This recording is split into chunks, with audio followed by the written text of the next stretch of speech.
USA Today reports that in the 2 years before the attacks on September the 11th, NORAD conducted exercises using hijacked airliners as weapons. And one target was the World Trade Center. We knew he hated us. But there was nobody in our government, at least, and I don't think the prior government, that could envision flying airplanes into buildings on such a massive scale.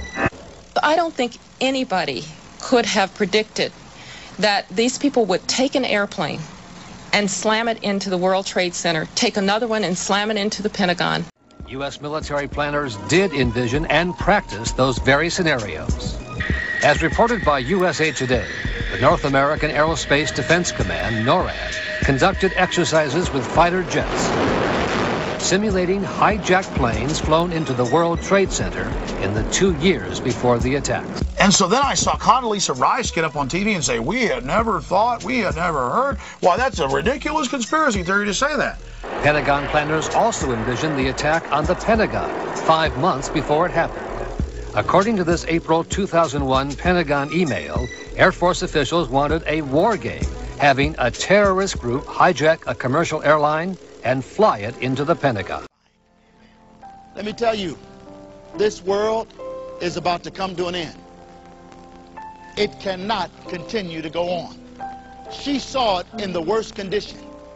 She saw a great earthquake. She saw the Twin Towers. She saw the Twin Towers envisioned in New York, and she saw that something knocked them down. She said it looked as though an angel took a finger and it crumbled into little stones. We're in trouble, brothers and sisters. One of the things that makes everybody wonder why Bill's life was snuffed out in 2001 was because in June of that year, Osama bin Laden, who was a relative unknown at that time, Bill had been following the news and found a lot of curiosities and went on the air predicting that there would be a major attack in the United States and that it would be blamed on Osama bin Laden, but he was literally the scapegoat that was being used, not truly behind the attacks. So that, I mean, just a few months before the events of September 11th, and then of course Bill's life cut short shortly thereafter. Supposedly, a CNN reporter found Osama bin Laden, took a television camera crew with him, went into Osama bin Laden's hideout, interviewed him and his top leadership, and he came out and told everybody, within 3 weeks, Osama bin Laden is going to attack the United States and Israel. Now, don't you think that's kind of strange, folks? You see, because the largest intelligence apparatus in the world, with the biggest budget in the history of the world, has been looking for Osama bin Laden for years and years and years, and can't find him. Some doofus jerk-off reporter with a camera crew waltzes right into his hideout and interviews him. And I'm telling you, be prepared for a major attack. But it won't be Osama bin Laden. It will be those behind the New World Order. I wonder what Osama bin Laden's targets are supposed to be. And if they don't, you know, if this doesn't materialize in the next 2 or 3 weeks, it will eventually materialize because they haven't succeeded in getting the guns out of the hands of the American people, nor have they succeeded in taking our freedoms away. And so I can tell you with a certainty, they must do something terrible in order to stop this backlash and regain the sympathy of the mass herds of sheeple out there. And you don't have to be a conspiracy theorist to wonder exactly what President George W. Bush knew about the attack, and when he knew it. According to the official White House version, it was at this moment in a Florida classroom that Bush learned the second plane had hit the World Trade Center and that the U.S. was under attack.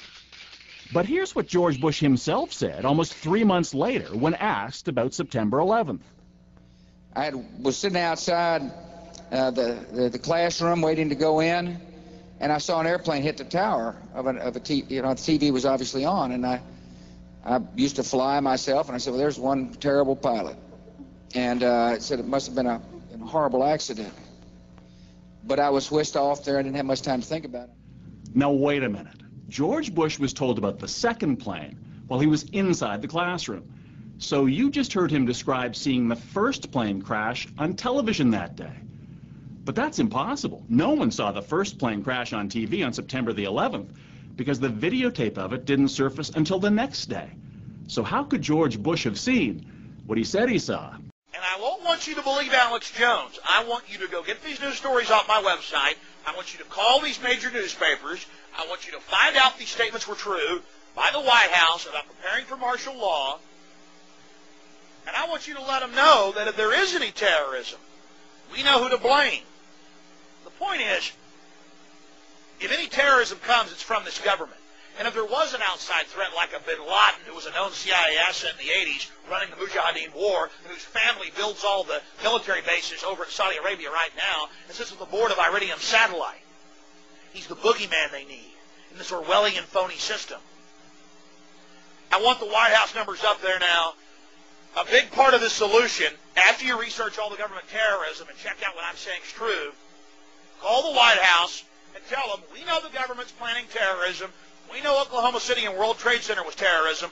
We know the Joint Chiefs of Staff wanted to blow up airliners, Baltimore Sun. If you do it, we're going to blame you because we know who's up to it. Or if you let some terrorist group do it, like the World Trade Center, we know who to blame. And you could save the planet. I'm calling it Operation Expose the Government Terror. Can you be specific about when you met Rockefeller, how it happened in these discussions? I met Rockefeller through a female attorney I knew who called me up one day and said, one of the Rockefellers would like to meet you. I had made a video called Mad as Hell, and he'd seen the video and wanted to meet me and knew I was running for governor of Nevada. So sure, I'd love to meet him. And I met him, and I liked him, and he was a very, very smart man. And we used to talk and share ideas and thoughts. And he's the one who told me 11 months before 9/11 ever happened that there was going to be an event. Never told me what the event was going to be, but there was going to be an event. And out of that event, we were going to invade Afghanistan to run pipelines from the Caspian Sea. We were going to invade Iraq, you know, to take over the oil fields, establish a base in the Middle East, and make it all part of the New World Order. And we'd go after Chavez in Venezuela.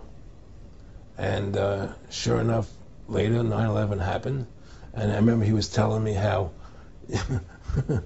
how you're going to see soldiers looking in caves for people in Afghanistan and Pakistan and all these places. And there's going to be this war on terror, which is no real enemy. And the whole thing is a giant hoax, you know, but it's a way for the government to take over the American people. He told you it was going to be a hoax. Oh, yeah. Oh, yeah. There's no question. Sorry, Mr. President. I know you said there'll be a time for politics, but you've also said you wanted to change the tone of Washington. Howard Dean recently seemed to muse aloud whether you had advanced knowledge of 9/11. Do you agree or disagree with the RNC that this kind of rhetoric borders on political hate speech? Yeah. Look, there's time for politics. And, you know, it's time for politics. And it's an absurd insinuation. In that case, sir, can I follow up on something unrelated?